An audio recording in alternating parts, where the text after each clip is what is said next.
Então, né, tanto a falar, só espero que também tenha algo a dizer, né? Até porque falar é fácil, né? E de certa forma, falar é uma das partes do meu ofício, pelo menos o meu ofício aqui ligado a essas redes sociais, a esse canal, né? E justamente por isso eu que sempre tive uma natureza de falastrão, né? Sou mesmo um falastrão, cometo uma série de excessos, de exageros, né? Mas eventualmente eu também tenho algo a dizer, né? E eu acho que há muito a dizer nesse momento em que prossegue o SOS, o Rio Grande do Sul, vai prosseguir por muito tempo, né? E são duas coisas nesse momento, né? Primeiro, obviamente, a reconstrução, né? O duro, doloroso, longo, oneroso, né? Em alguma medida, com certeza será imprudente, processo de reconstrução, e aquilo que deveria ser permanente, o processo de reflexão sobre os significados, as origens, as consequências e a natureza por trás dessa tragédia. Cara, eu não sei nem por onde começar, então talvez eu devesse começar como eu sempre começo quando eu não sei por onde começar, quando os continentes estavam juntos. E dessa vez quase que não é uma piada. Eu já falei várias vezes nos meus vídeos de história lá no Rio Grande do Sul, de história do Brasil, e quando eu abordo a formação do sul do Brasil, eu me refiro ao óbvio. De Laguna em Punta del Este, de Laguna em Santa Catarina a Punta del Este no Uruguai, se estende a maior costa retilínea do mundo. E é muito incrível até porque no dia que se iniciou a tragédia, no dia 1º de maio, eu estava escrevendo um texto para acompanhar um documentário que uma fotógrafa gaúcha chamada Selene San Martin está fazendo de costas paralelas. Ela fotografou essa incrível costa gaúcha, né? Essa desértica, quase assombrosa, ventosa, inigualável costa gaúcha, de uma beleza indômita, despojada, assim, um lugar que você demora para se encantar e aprender que tem a sua beleza particular e uma beleza incrível, né? E fotografou a costa da Namíbia, né? A Namíbia e país africano, né? E a costa do Rio Grande do Sul estavam juntas quando Gondwana se separou, né? E foram se distanciando cada vez mais. A existência dessa costa tão inóspita, sem nenhuma baía natural, sem nenhuma reentrância, sem nenhum porto natural, atrasou a colonização do Rio Grande do Sul em 2 séculos e meio. Salvador é uma cidade fundada em 1549 e Porto Alegre é de as datas variam. As datas variam muito, né? Tem momentos bem diferentes e tal, mas é de 250 anos depois. 250 anos depois de Salvador foi criada a cidade de Porto Alegre, justamente pela dificuldade de se chegar ali por mar, como foi a colonização portuguesa, né? Laguna, os portugueses fundaram colônia de Sacramento, absurda e ilegalmente e desafiadoramente em frente a Buenos Aires. Vai lá ver um episódio meu, tem um episódio bem legal no canal Buenas Ideias, colônia de Sacramento em 1680. E para dar uma rede de apoio a essa cidade por terra, fundaram Laguna em 1684. É a partir de Laguna, de tropas e tropeiros que saem por terra de Laguna, que essa região do Rio Grande do Sul, uma boa parte dela atingida por essa tragédia agora, vai ser ocupada. a tal frota do João Magalhães, tem um relato, o cara saindo a pé, incrível, com o vento batendo, uma coisa épica. Um extraordinário historiador gaúcho, dos meus favoritos, chamado Guilhermino César, que era mineiro, mas que virou gaúcho honorário, se mudou para o Rio Grande do Sul, um cara genial, tive a bênção de conhecer pessoalmente, morreu idoso, no ano 2000, até antes, talvez no fim dos anos 90, fez uma compilação de primeiros cronistas do Rio Grande do Sul, onde ele pega os textos originais dos primeiros viajantes portugueses a percorrerem essa região por terra. Todos eles descrevendo a natureza inóspita, o vento nordeste, que daí vira para vento sul, o mar rugindo, um mar chocolatão, né? E uma restinga arenosa que separa o Atlântico Sul, com a sua violência, porque vem lá aqueles ventos patagônicos e aquelas correntes da Antártida, da Laguna dos Patos. O nome correto é Laguna dos Patos, né? E não Lagoa. É uma das maiores lagunas do mundo. E chama Laguna porque tem ligação com o mar. Essa ligação com o mar é a barra diabólica. É o cordão umbilical, o difícil e complexo cordão umbilical que deu origem ao Rio Grande do Sul europeu. Porque foi por ali, com uma enorme dificuldade, que os europeus conseguiram penetrar. Inclusive o nome Rio Grande do Sul, que agora adquire um tom profético assombroso, né? Assim, né, cara, aterrador, Rio Grande, né, do Sul, foi dado pelo Martim Afonso de Souza, antes ainda desses primeiros exploradores por terra, que foi o cara que fez uma viagem, eu já tenho no meu canal também, é uma viagem, a primeira expedição colonizadora do Brasil, 31 anos depois da descoberta oficial do Cabral em 1500, né? Ele, em 1531, ele passa por ali e tem o diário dessa navegação, escrito pelo irmão dele, Pedro Lopes de Souza, um livro incrível, incrível, né? E eles veem aquela boca e tentam penetrar nela, não conseguem, mas vem um vasto lagamar, quase um estuário, que eles batizam de rio, mesmo sabendo. Os portugueses não erravam nada disso, né? Nada, eles sabiam bem o que eles estavam vendo. Mas foi mais fácil nomear Rio Grande de São Pedro, em 1531, que acabaria batizando a província mais extrema do Brasil, né? Um cabo de guerra ali, justamente por causa da colônia de Sacramento de Laguna, uma terra de ninguém, que depois ia virar campos neutrais, que ia dar origem ao gaúcho com seu feitio épico e guerreiro, porque realmente era um conflito em nenhum outro lugar do planeta.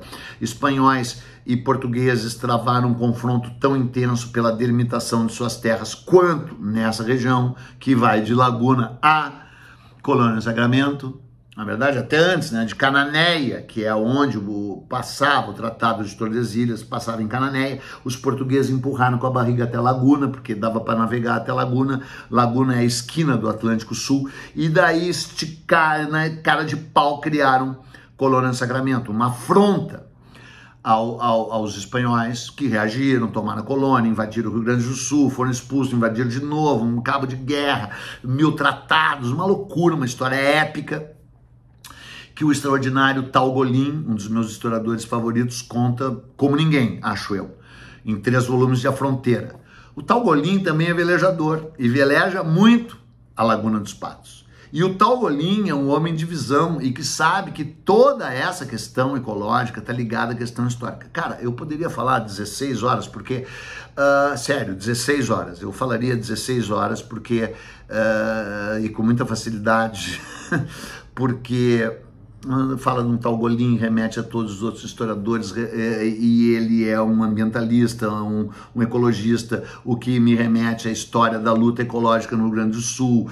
Eu estive ligado à AGAPAN, Associação Gaúcha de Proteção ao Meio Ambiente, a primeira do gênero no Brasil, fundada em 1971 pelo José Dussenberger e pela Magda Renner, a qual eu me associei em 1976, que deu origem à Colmeia, que eu fui o sócio número 8 da Colmeia, uma cooperativa de produtos orgânicos, que deu origem à Feira Orgânica da José Bonifácio, da qual ajudei, fui quase um dos, não fui um dos fundadores, mas fui um grande incentivador. E aí eu participei de toda essa luta ecológica, convivi muito com José Dussenberger, que era uma pessoa difícil, que eventualmente era um mala, inclusive, né?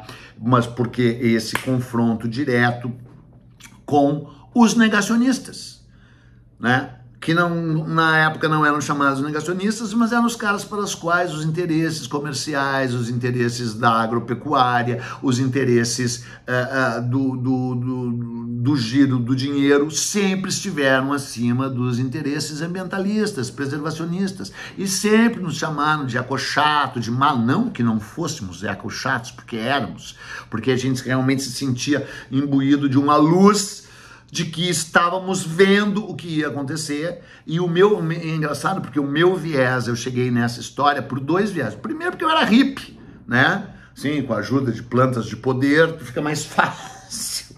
Tu vê assim a natureza sendo devastada, destruída, a ocupação estúpida, imbecil, né, dos ambientes naturais. E o outro, porque eu sempre fui um curioso e sempre gostei de ler sobre geologia, geografia, botânica, pré-história, arqueologia e a história do século XVI. E quando você mistura tudo isso, fica assim completamente claro que o modelo de ocupação foi equivocado, foi violento, foi excessivo, foi excludente, né? Então, embora não seja o momento de papapá, de explosões de ódio, que eu já as tive, inclusive, porque eu tento evitar falar de futebol, mas às vezes eu não consigo, e quando eu falo de futebol, daí realmente eu perco a cabeça. E lá no Instagram, eu fiz uma diabrite, um ataque de fúria contra, tá ali ligado a Globo News ali, né, cara, as imagens são inacreditáveis. Eu tô em São Paulo, gravando uma série pro History Channel. Falando em série pro History Channel, a série do History Channel é sobre a primeira Constituição brasileira de 1824. E na Constituição, na Constituinte de 1823, que daí foi destituída pelo Dom Pedro II, com as baionetas caladas, as tropas cercaram o prédio da Assembleia, onde a gente gravou, o episódio vai ao ar. O prédio hoje é a Alerj, a Assembleia Legislativa do Rio de Janeiro, aquele antro, aquele covil, né? Era antigamente a casa de Câmara e Cadeia. Eu já falei 1000 vezes, você já sabe, né? A cadeia e a Câmara ficavam juntas, etc e tal, naquela época, blá, blá, blá, blá, blá, blá, blá.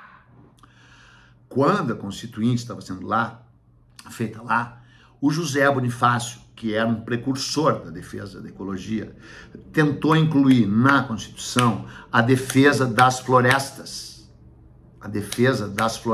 a preservação da Mata Atlântica, e foi patrolado por quem? Pela bancada ruralista do Senado.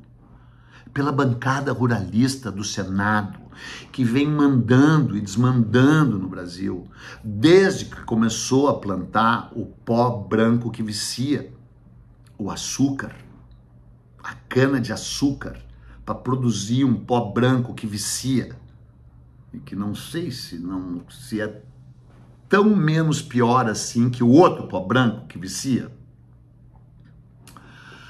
Esses caras criaram uma classe política, primeiro no Nordeste, criaram a sociedade da Casa Grande, da Senzala, centralizaram o poder econômico com financiamento do Estado, porque o agro nunca se financiou sozinho. O agro foi deficitário e é deficitário milhões de vezes, o tempo inteiro, só sobrevive com o nosso dinheiro, com o dinheiro do governo. E essa oligarquia depois se transferiu para produzir outro pó que vicia, o pó preto que vicia, depois de ter sido vinculada também ao pó marrom que vicia, o cigarro. O Brasil se projetou mundialmente produzindo e exportando 3 drogas viciantes: o açúcar, o tabaco e o café. E para produzi-las, recebeu o maior fluxo de escravizados na história da humanidade. Nenhum país do mundo recebeu tanto braço escravizado quanto o Brasil. Para plantar pro agro pop, pro agro, que criou a bancada ruralista do Senado, que prejudicou e atrasou o Brasil de todas as formas que pôde e que ainda consegue fazê-lo. Não se trata de criminalizar isso com essa violência o agro, porque graças ao Cosmos e alguns agrobois e alguns agrobois inteligentes, o agro, enfim, começa a incorporar grandemente tecnologia, começa, enfim, a perceber que a sustentabilidade é indispensável, começa, enfim, a entender que a preservação de áreas ambientais e de matas ciliares é inescapável. E essa tragédia tem que servir para isso. Porque, cara, assim, é tanta coisa para falar, mas, por exemplo, talvez o que mais interessa a dizer no momento é que nas últimas 4 décadas, o Rio Grande do Sul cedeu 12,41% do seu território para a expansão do agro. São 35 mil quilômetros quadrados. Há 40 anos atrás, 34,3% do território gaúcho era ocupado pelo agro, 1/3 do estado. Hoje é 47%. E eles querem mais! Eles querem mais! E nesse caso, para produzir soja transgênica e milho transgênico, com uma quantidade enorme de agrotóxico. Milho e soja para alimentar porco e boi na China. Para alimentar carnívoro. O Rio Grande do Sul já foi chamado de o celeiro do Brasil, na época em que produzia trigo, que produz cada vez menos, por pão nosso de cada dia. Trigo, o cereal celestial, o cereal do pão, da massa dos italianos. E milho. Aliás, perdão, trigo e arroz. O arroz que está na base de algumas das mais incríveis sociedades antigas, todas elas ligadas a religiões transcendentes. O arroz do budismo, o arroz da Índia, o arroz do Japão, o arroz da China. Nunca houve uma grande civilização na história da humanidade sem que tivesse uma base, na sua base, um cereal. Astecas, maias e incas tinham o milho como sua base. E na sua cosmologia, porque a mitologia judaico-cristã diz que o homem a humanidade foi feita de barro, né? Aliás, isso remete para a frase maravilhosa do Herman Melville, né? Um dos meus autores favoritos, o autor de Moby Dick. Tudo é barro e vaidade. Hein? Tudo é barro e vaidade. Só que nas mitologias maia, asteca e inca, o homem foi feito de milho. Tu prefere o quê? Milho ou barro? Eu gosto de barro. Não se deve nem falar, né, em barro no Rio Grande do Sul, né, porque embarrou-se o Rio Grande do Sul. Eu gosto de terra, eu gosto de barro. Eu gosto do meu pé no chão, na terra. Pés nus sobre a terra sagrada. Mas eu prefiro o milho. Eu prefiro o milho. Eu prefiro acreditar que eu fui feito de milho. Então, não se trata de criminalizar o agro.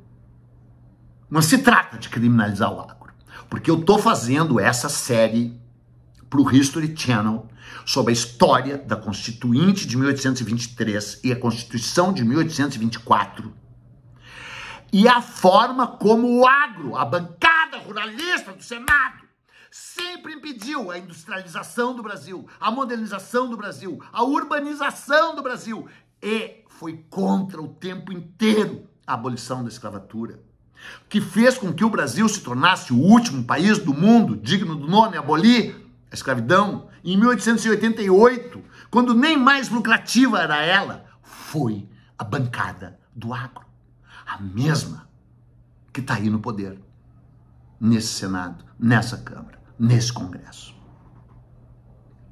e que continua negacionista, e que continua negando as evidências, e que continua querendo flexibilizar as leis ambientais. Mas eu queria voltar a falar de história, onde eu me acalmo mais, né? Porque quando você estuda a história da formação de Porto Alegre, vamos falar da minha cidade natal, eu tenho um episódio sobre a fundação de Porto Alegre. Vai lá ver, profeticamente chamado A Fundação de Porto Alegre, daí o título, a thumb, afunda. Porque os tais casais açorianos foram atirados, jogados ali. Cara, tá tudo conectado.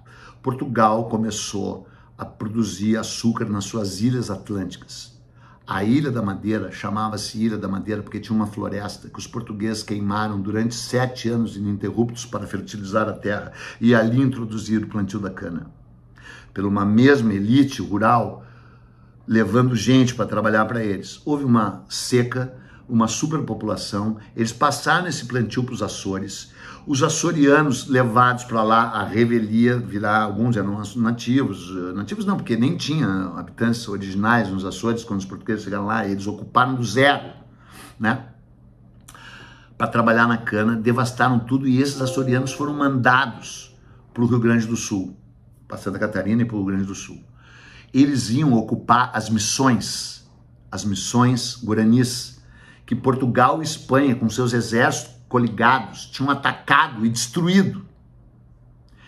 Quando os açorianos chegam, saem de Florianópolis, é uma viagem terrível, passam por essa costa horrível, entram na tal Barra Diabólica, que eu poderia ficar aqui 5 dias falando só sobre a Barra Diabólica, o cordão umbilical que ligou o Rio Grande do Sul ocidental, o Rio Grande do Sul europeu ao mundo, né? Tem até uma frase incrível, chegaram para o Gaspar Silveira Martins e disseram assim, o Gaspar perguntou, mas por que os reforços não chegaram lá na guerra de 1893? Eles disseram, os navios não conseguiram entrar porque a Barra não quis. A Barra não tem querer!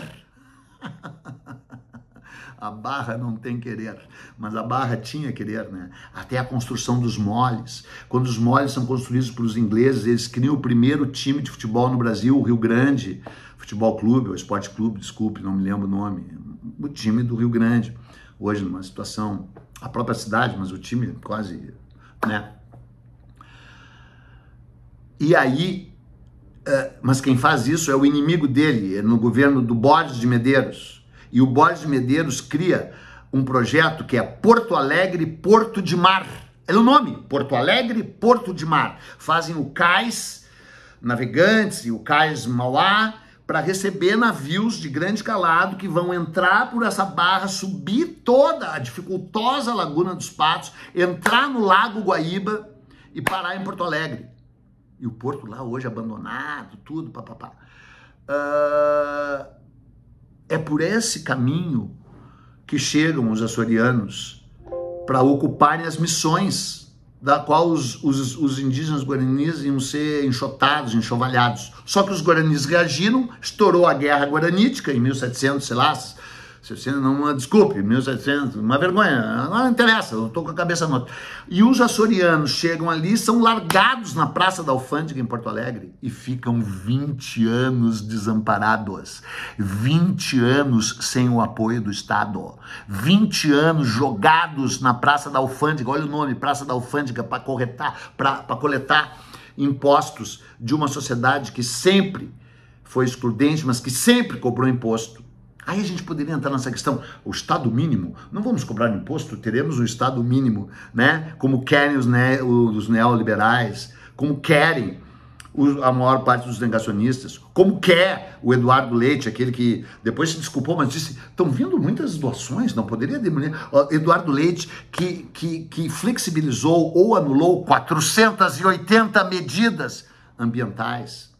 O Estado mínimo, como quer o Partido Novo. O Estado mínimo, como quer o Sebastião Melo, prefeito de Porto Alegre, né? Ou será que a gente quer o Estado máximo, como, em tese, o governo federal petista, pelo menos aparentemente, goza? Então, cara, fica esses confrontos alucinados entre o governo federal, que já há poucos anos atrás estava na mão daquela criatura indescritível, né? Que negou a Covid, que fez passar a boiada, né? E agora está na mão do Lula, ao qual sempre fui extremamente crítico, apesar dos caras, o Peninha é comunista, o Peninha é de esquerda, o Peninha não sei o quê, né? E ainda mais loucamente que a bandeira ambientalista, a bandeira preservacionista é como se fosse uma bandeira de esquerda. O que por um lado é legal, né? Porque tudo que é decente passou a ser chamado de esquerda, e tudo que é repugnante, imoral, nojento, desprezível, passou a ser chamado de direita. Então é o seguinte, cara, tá na hora das pessoas de direita, as pessoas de bem de direita, e evidentemente que existem, as pessoas a favor de uma economia dinâmica, como eu também sou, a favor de uma economia de mercado, como eu também sou. Eu acredito no poder do dinheiro, sempre acreditei no poder do dinheiro e do mercado. Agora, tem que ter regra. Combater essa direita escrota, e óbvio, essa direita, extrema-direita, que deveria ser exterminada. Os açorianos são largados ali, cara, abandonados. E eles ficam na parte baixa da cidade. Mas os portugueses sempre construíram cidade alta e cidade baixa.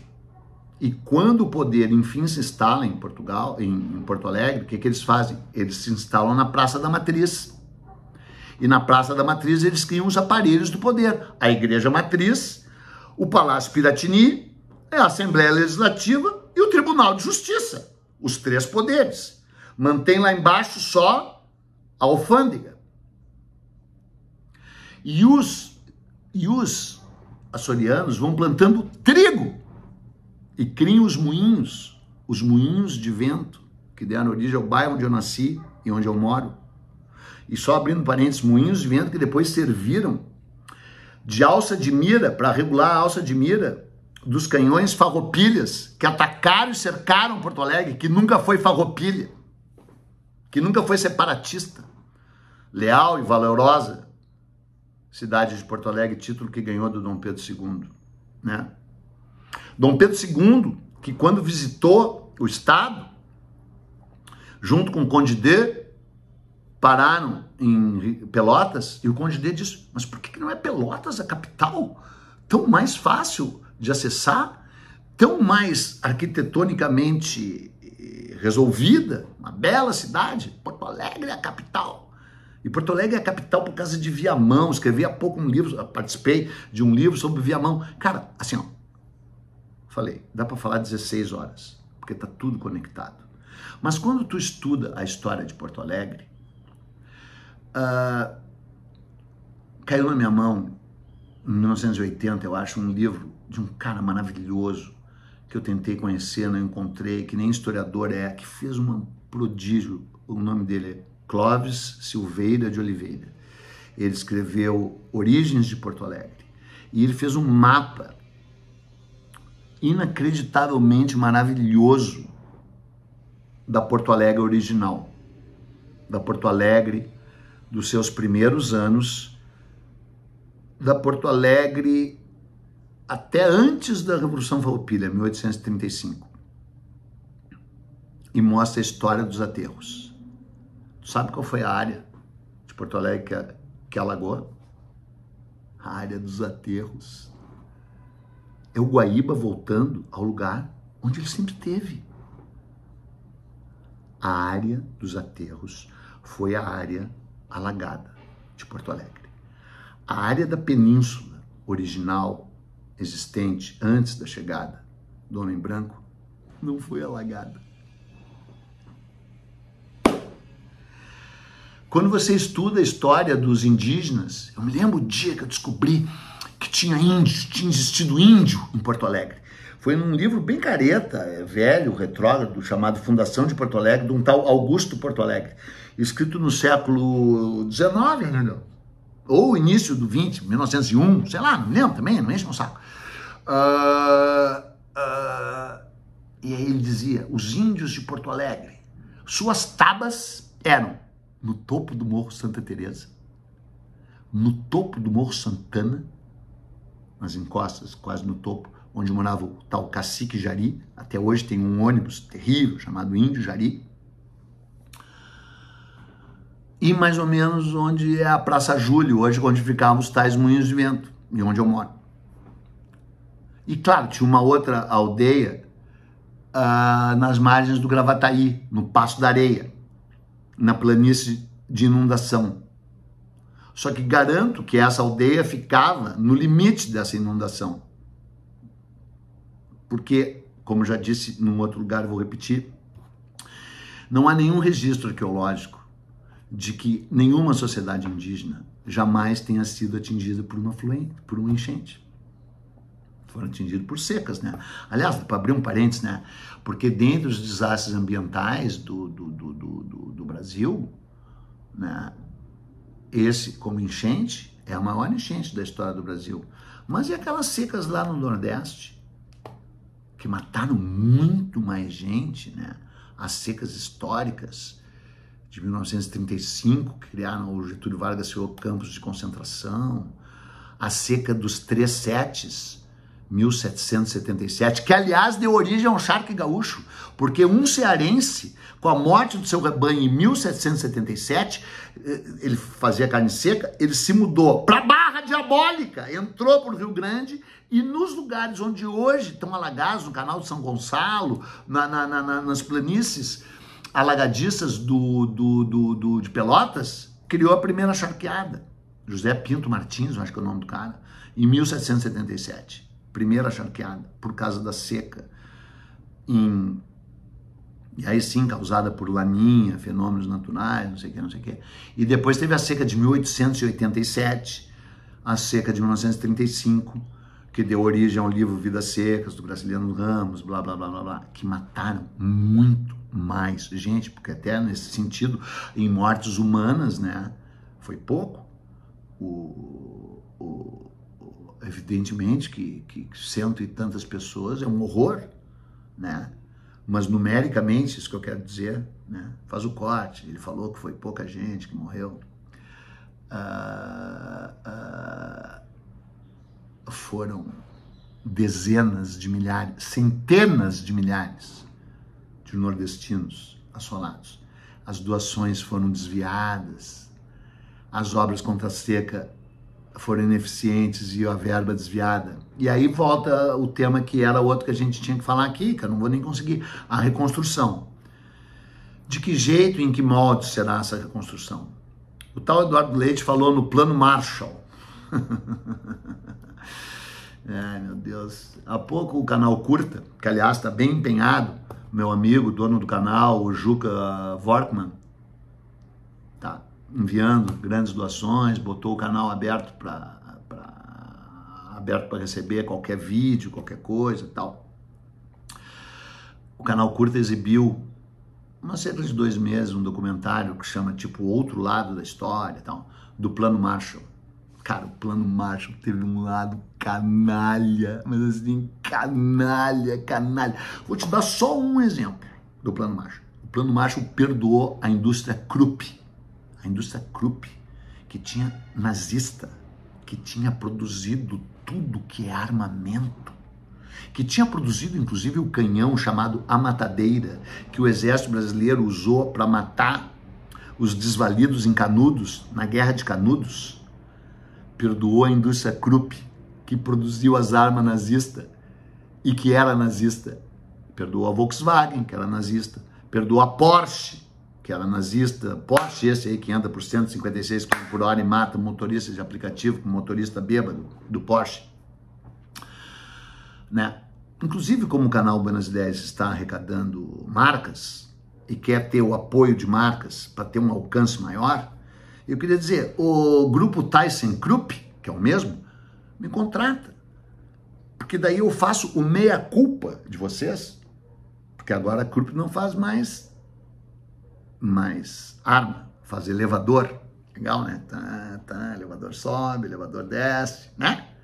Então pode me contratar, ThyssenKrupp. Eu conto a história verdadeira de vocês. E no final a gente diz, olha, as coisas mudam, porque mudam. As pessoas mudam, as pessoas evoluem. O grupo Krupp não mata mais ninguém. Só quando cai o elevador, mas os elevadores da Krupp não caem. Só caem os da Otis. Otis, inclusive, era um engenheiro negro, né? Um engenheiro negro americano que inventou o elevador. Morrendo e aprendendo com Eduardo Bueno.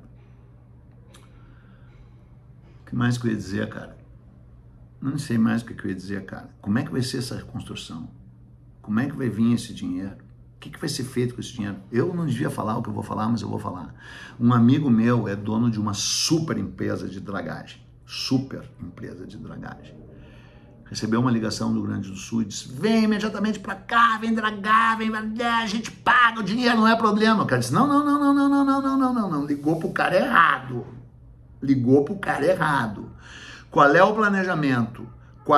Eu preciso antes ir aí, ver o que eu posso fazer, o que eu não posso fazer. Não adianta me dizer que a verba está liberada, porque a verba está liberada, né? E tinha que liberar a mesma verba, né? Isso aí também remete daí ao Lula ter ido, ainda bem, né, que foi, né? Fez muito bem em ter ido. Eu acho que, de certa forma, o Lula foi bem, né? Só que daí, quando ele anunciou, lá na Unicinos, o projeto de reconstrução e de liberação de verbas, parecia um comício, né? Parecia um comício. E parecia que, assim, que era ele, iniciativa dele. E é uma iniciativa do governo federal. E o governo federal a gente sabe que vai e vem, né?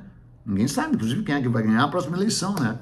Quem dera que seja alguém mais ligado a ele do que ligado àquele outro lado horroroso. Aliás, lado horroroso, responsável por isso, né?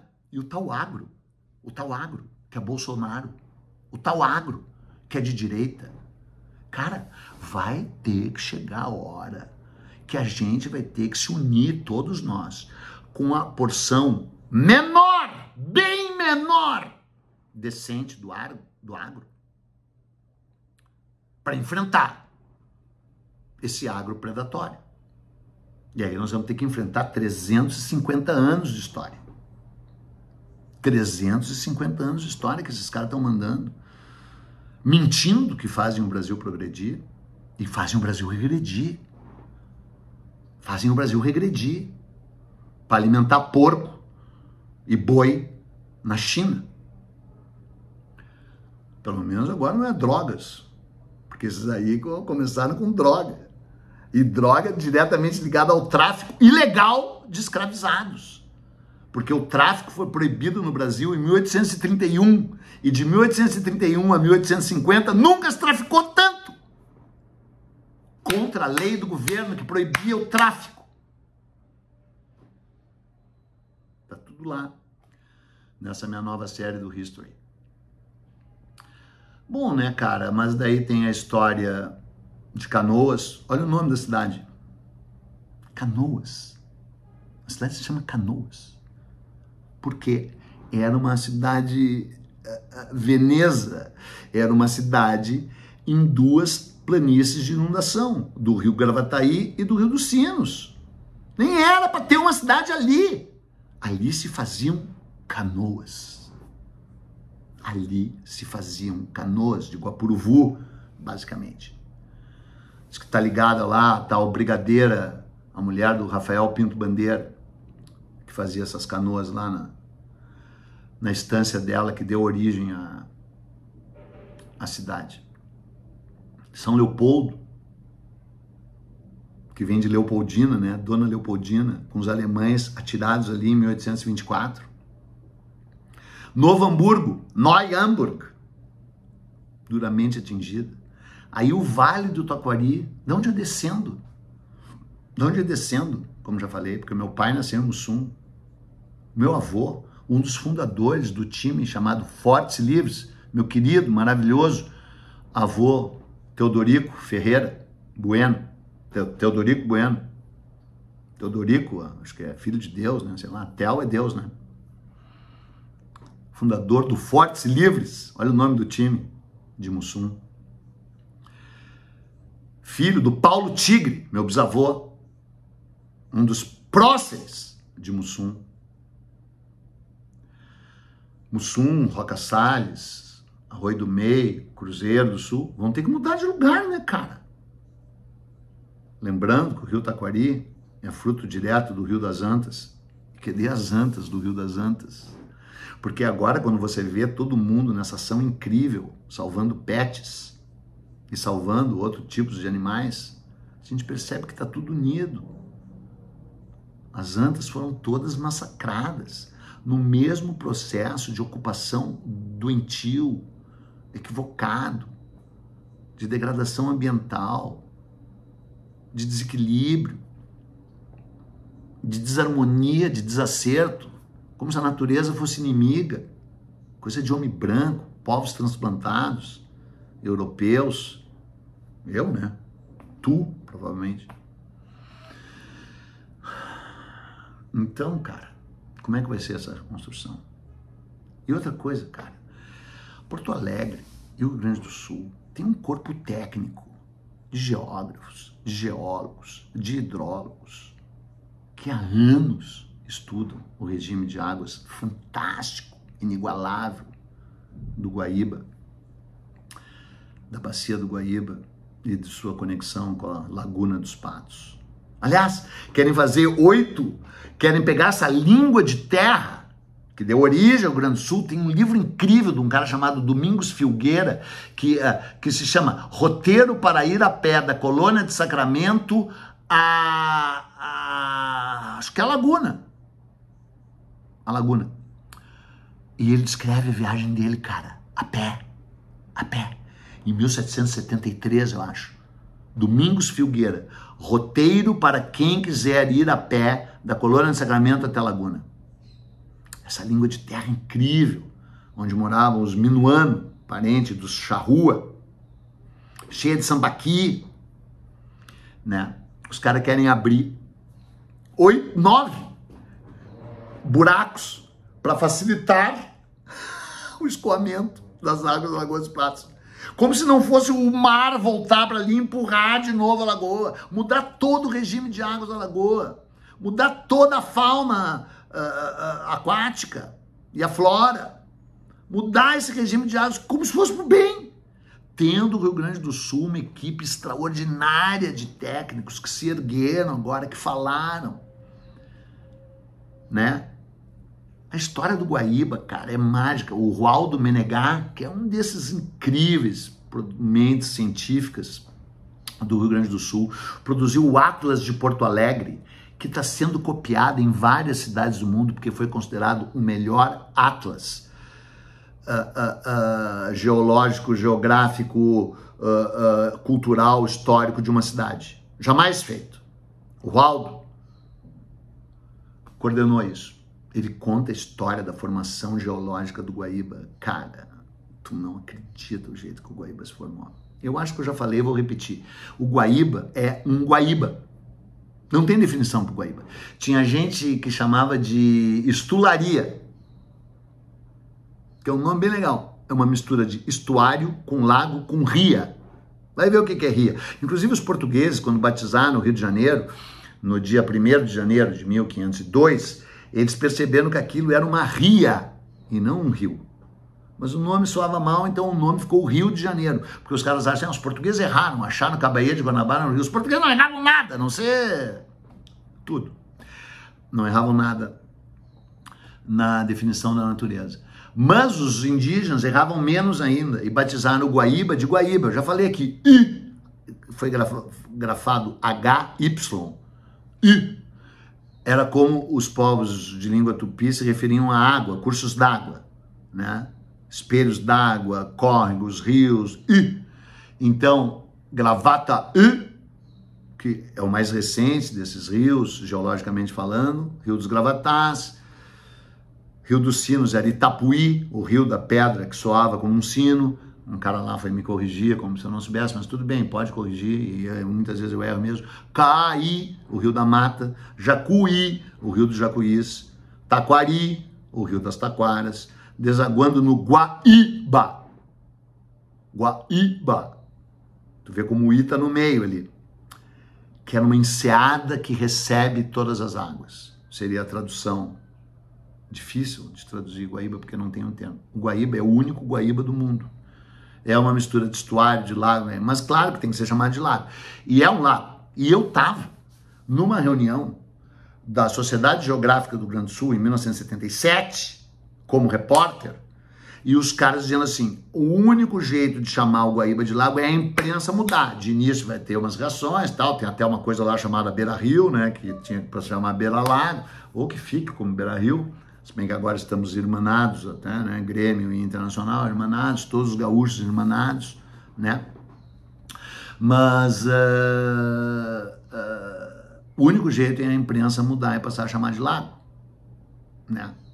Porque é o mais próximo que se possa definir o Guaíba, um lago, embora seja mais do que isso, que deságua magicamente na Laguna dos Patos, que também é mágica, que tem uma conexão com a Lagoa Mirim, que de Mirim não tem nada, que também é mágica. E tem a Lagoa da Mangueira, que também é mágica, nesse complexo lagunar dessa terra incrível que é o Rio Grande do Sul, como incrível é o Brasil, como incrível é a América do Sul, como incrível é o Novo Mundo, como incrível é o planeta Terra. Só tem uma coisa errada com o planeta Terra, tu sabe o que é, né? É um bípede, um animal bípede. Já teve lá um filósofo que diz, não sei se os humanos são anjos que caíram ou animais que enlouqueceram. Porque a gente tem um lado angelical, transcendente, divino, cósmico. E outro lado, chamar de animal é um outro lado desprezível, rasteiro, vil, ímpio, diabólico, né? Os humanos.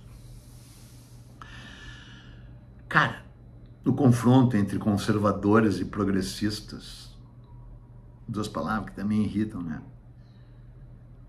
Até porque a palavra conservador foi conspurcada, né? O Edmund Burke, quando criou o conservadorismo, estava coberto de razão, né? Tinha visto aqueles horrores da Revolução Francesa, que as pessoas ainda, a Revolução Francesa foi um caos, né, cara? Um terrorismo, decapitaram, uma coisa horrorosa. Claro que gerou alguns impulsos positivos, né? A Declaração dos Direitos do Homem, o fim do absolutismo real, repercutiu no Brasil, vai estar repercutindo um monte nessa minha série que eu estou fazendo com a tal Constituição, porque no Brasil tudo atrasado, de 50 anos, então em 1823 os caras estavam tendo uma discussão que na França já tinha tido em 1780, nos Estados Unidos já tinham resolvido em 1776, depois na Constituição Americana, e os caras estão aqui, a bancada ruralista do Senado, tentando fazer a tal Constituição de 1824, né, na Constituinte de 23, e eu sei lá, me perdi. Eu sei é que os cientistas serão ouvidos nessa reconstrução. Dá para construir a cidade nos mesmos moldes que já foi, sem falar, é claro, né, que tinha todos aqueles diques de proteção, que o tal Sebastião Melo desqualificou e tava nem aí pro DEMAI, para manutenção, se bem que não tem que acusar só ele, né, ele eu acho que é acusável de qualquer coisa, o Eduardo Leite também, o Lula menos, mas também, né, é o Lula, né, o PT e tal, né. Acho que saem melhor nessa parada que os outros dois, mas, né. Eu sei que quem é que vai conferir? Agora, para encerrar. Um país é o retrato fiel da sua sociedade civil. Quando um país não vive sob ditadura, e eventualmente as ditaduras também refletem complexidades e contradições e horrores da sua própria sociedade civil, embora a ditadura se pressupõe que seja uma ditadura militar, né? Um país democrático como é o Brasil, ele é um retrato fiel da sua sociedade civil. Nesse sentido, o Congresso brasileiro, que tem um lado horroroso, o Senado, a Câmara, as câmaras estaduais, as câmaras municipais, elas são um retrato da sociedade civil brasileira. Se elas nos parecem horrorosas, é porque a gente não está gostando do que vê no espelho. Não tem essa de eles, os políticos, e nós. Eles somos nós. Mesmo não sendo, né? Então, cara, uma sociedade que não conhece a sua história, vou ter que falar de novo, aqueles 2 bordões, né, cara? Povo que não conhece a sua história está condenado a repeti-la. Povo que não sabe de onde veio, não pode saber para onde vai. Então, se a gente tem técnicos... Aliás, né, o que eu ia falar lá, que o Lula, me lembrei agora, que o Lula fez aquele comício e daí botou o Paulo Pimenta como coordenador da Secretaria Especial para a Reconstrução do Rio Grande do Sul, blá, blá, blá, sei lá o nome, não interessa, com status de ministério. Tinha que ser mesmo um político para aquele cargo. Ou se fosse um político, porque tem um lado que é uma articulação política, ok? Não tinha que ser um político assessorado por, digamos, 6 técnicos, 2 pessoas do mercado, da sociedade civil, 2 ricaço, um advogado, ter um conselho que fosse coordenado pelo Paulo Pimenta, que eu discordo, mas tudo bem. Não é o que tem de mais grave ali, né, nesse caso.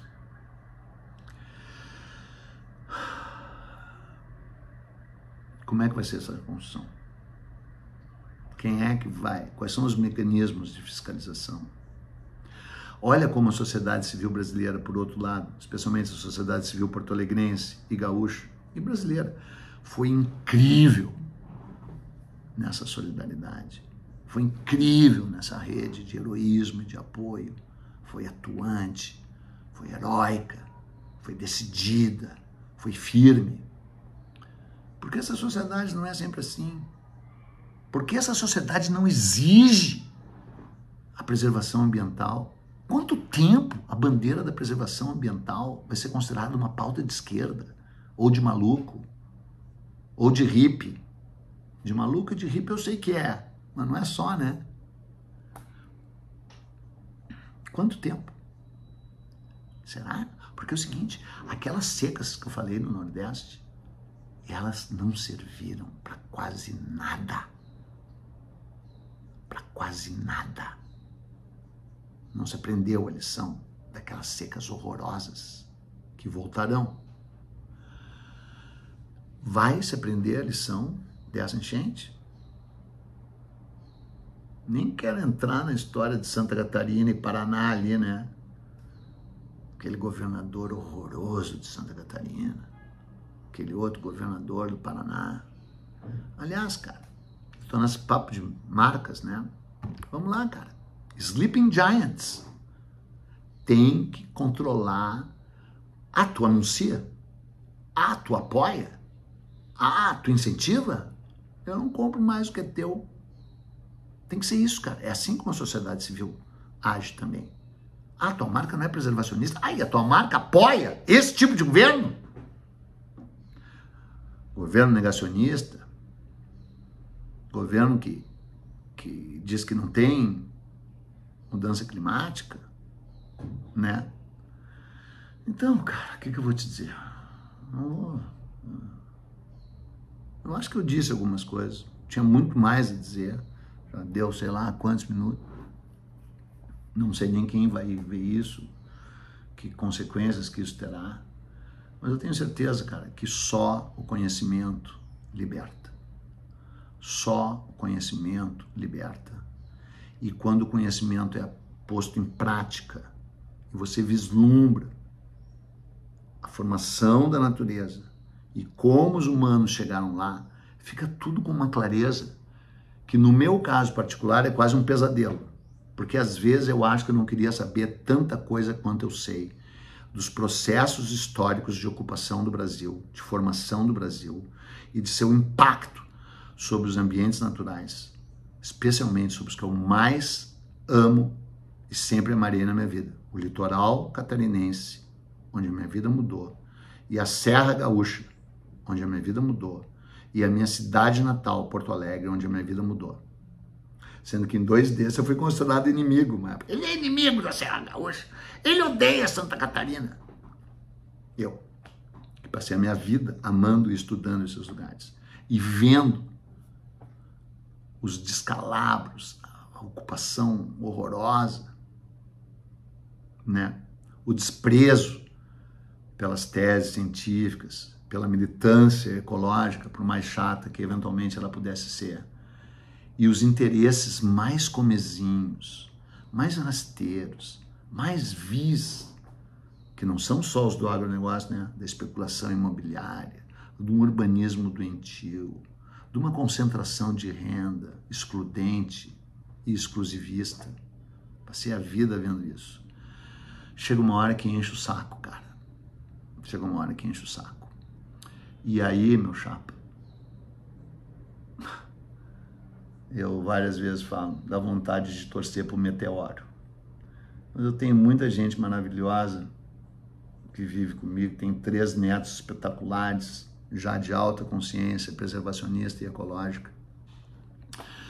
E eu não vou desistir. Eu acho que eles é que vão ter que acabar desistindo. Ou então serão levados pela enchente. Só espero que a gente não vá junto. Tá bom? É isso aí. Não quero falar mais nada.